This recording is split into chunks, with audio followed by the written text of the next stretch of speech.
मध्य प्रदेश के रहने वाले हैं।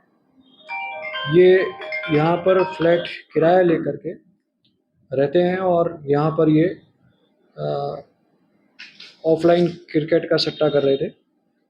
ऑफलाइन क्रिकेट का सट्टा और ऑनलाइन क्रिकेट के सट्टे में मुख्य फ़र्क ये है कि ऑफलाइन क्रिकेट के सट्टे के अंदर मैच का लाइव टेलीकास्ट होना ज़रूरी होता है। तो ये जो कल मैच चल रहा था लखनऊ और गुजरात की टीम के बीच में आईपीएल मैच, उस मैच के ऊपर ये ऑफलाइन सट्टा लग रहा था। इनसे भी हमने 7 मोबाइल फ़ोन, 1 लैपटॉप और 7 सिम कार्ड हमने जब्त किए हैं। जब्त करके इनके अकाउंट, जो लैपटॉप के अंदर जो अकाउंट्स मिले हैं उनमें भी प्राइमरली जो इन्वेस्टिगेट हुआ है उसमें भी उनके लाखों रुपए का लेन देन सामने आया। ये जो आरोपी हैं, जिनमें एक मुख्य आरोपी है मोनू सैनी नीमच, जो अभी एब्सकॉन्डेड है, उसकी हम तलाश कर रहे हैं। चारों लोगों से इनसे डिटेल में इंटरोगेशन कर रहे हैं। इनके खिलाफ भी गोवर्धनदास थाने के अंदर जुआ एक्ट के साथ साथ आईटी एक्ट और बीएनएस की विभिन्न धाराओं के तहत प्रकरण दर्ज करके इन्वेस्टिगेशन किया जा रहा है। इसका इन्वेस्टिगेशन एसएचओ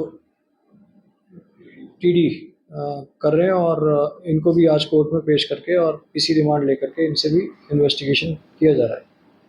ऑफलाइन सट्टे में बेसिकली क्या होता है, मोटस ऑपरेंडाई की मैच जब लाइव टेलीकास्ट होता है तो लाइव टेलीकास्ट मैच में और आपके पास जो मैच टेलीकास्ट होता है उसके अंदर कुछ सेकंड्स का और कई बार कुछ मिनट्स का डिफरेंस होता है।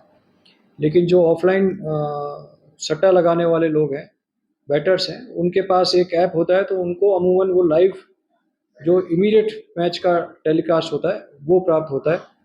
तो वो जो सट्टा लगाने वाला है उसके पास चूँकि वो 2 मिनट, 1.5 मिनट, 1 मिनट डिले से प्राप्त होता है और उनके पास चूँकि इन्फॉर्मेशन ऑलरेडी अपडेटेड होती है, तो वो जो उनको सूट करता है वो बैट तो वो ले लेते हैं। जो वो उस बैट जिसमें वो सामान्यतः हारते हैं उस बैट को वो लिंगर ऑन कर देते हैं या एक्सेप्ट नहीं करते हैं। इस तरह से ये भी एक चीटिंग का खेल है कि लोगों को ये चीट करते हैं। प्राइमरी अनुसंधान से इनका पूर्व में भी इस तरह की गतिविधियों में संलिप्त होना सामने आया है, लेकिन चूँकि ये बाहर के लोग हैं, इनका आपराधिक रिकॉर्ड संकलित किया जा रहा है और आपराधिक रिकॉर्ड संकलित करके और भी इन्होंने कहाँ-कहाँ इस तरह से लोगों के साथ चीटिंग की है, इसका जो मेन जो हमारी अलग-अलग पोर्टल्स हैं, उनके ऊपर भी इनका रिकॉर्ड चेक कर रहे हैं कि इनका पुराना कोई चीटिंग का ऑलरेडी कोई कंप्लेंट है या नहीं। तो इन्होंने लाखों का लेन-देन का हिसाब लगा रखा है।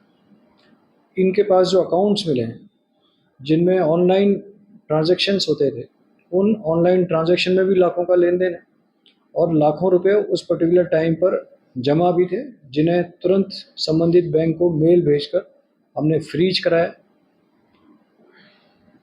बेसिकली इनकी जो मोडस ऑपरेंडाई है, ये जितने भी जो बैंक अकाउंट्स हैं, जो प्राइमरीली इन्वेस्टिगेशन से सामने आए हैं, जिनमें लाखों करोड़ों रुपए का लेन-देन करते हैं, वो स्वयं के नाम पर नहीं होकर के किसी अनाम व्यक्ति के नाम पर होता है। जिस व्यक्ति से सामान्यतः ये अकाउंट लेते हैं उसको या तो मिसलीड करके या कुछ कमीशन का लोभ लालच दे करके उसके नाम पे ये अकाउंट लेते हैं और उसमें ये लाखों करोड़ों का ट्रांजैक्शन करते हैं।